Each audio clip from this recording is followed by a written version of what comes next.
Hai guys, aku Natania Jonathan. Nah, hari ini aku mau ngajak kalian belajar mengenai mikotoksin dan cendawan pasca panen.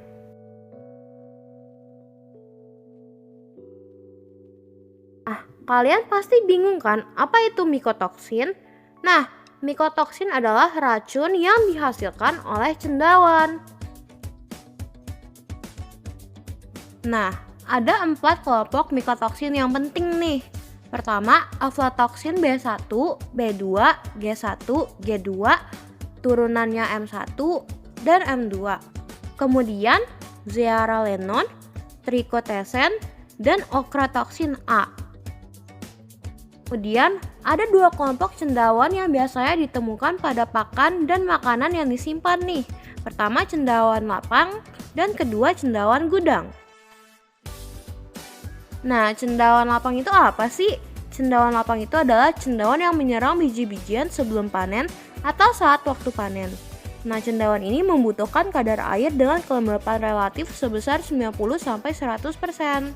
Cendawan ini juga mayoritas adalah non-toksigenik dan sebagian besar memainkan peran kecil dalam pembusukan. Tapi ada juga cendawan lapang yang toksik. Biasanya ditemukan pada Fusarium verticilioides dan Fusarium oxysporum, kemudian Fusarium semitectum. Nah, selanjutnya ada cendawan gudang atau cendawan yang biasa ditemukan pada penyimpanan. Nah, cendawan ini menyerang biji-bijian terutama selama masa penyimpanan. Lalu, cendawan ini membutuhkan kadar air dalam kesetimbangan dengan kelembapan relatif sebesar 65-90%. Lalu, sebagian besar dari mereka mampu tumbuh tanpa air bebas dan pada medium dengan tekanan osmotik yang tinggi. Cendawan gudang ini biasa ditemukan pada Aspergillus flavus, Eurytium rubrum, dan Penicillium citrinum.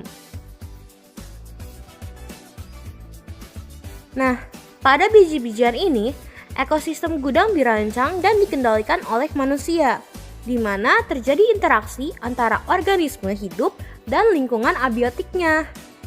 Lalu, lingkungan abiotiknya apa aja sih? Nah, lingkungan abiotiknya terdiri dari pertama, fisika, yakni terdiri dari temperatur. Kedua, ada kimia yang terdiri dari karbon dioksida dan oksigen. Ketiga, ada fisikokimia yang terdiri dari kelembapan, dan terakhir ada senyawa organik. Lalu maksudnya temperatur apa sih? Jadi semua organisme hidup dalam temperatur tertentu, seperti temperatur atmosfer, temperatur biji-bijian, dan temperatur ruang antar biji. Lalu fungsi dari temperatur ini apa? Nah, fungsinya agar suhu di sekitar biji bisa masuk perlahan-lahan ke dalam biji tersebut. Kemudian pengukuran temperatur ini harus dilakukan secara hati-hati tergantung pada jenis biji dan ukuran serta tipe penyimpanan pada biji tersebut.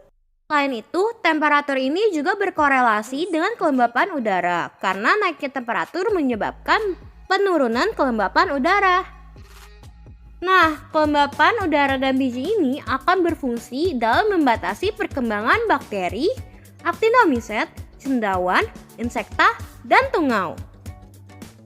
Lalu, apa saja hal-hal yang perlu diperhatikan dalam menjaga kelembapan ini? Hal yang perlu diperhatikan adalah kelembapan udara di biji yang kurang dari 13% memungkinkan untuk pertumbuhan mikroorganisme dan juga tungau. Lalu, kelembapan di bawah 10% akan membatasi perkembangan serangga di gudang. Terakhir, kelembapan di dalam biji kadang-kadang tidak terdistribusi secara merata dan dapat berubah dari satu musim ke musim lainnya.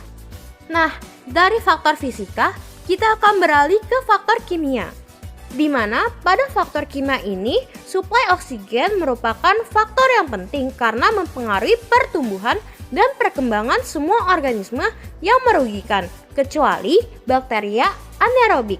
Karena bakteria anaerobik ini tidak memerlukan oksigen untuk pertumbuhannya.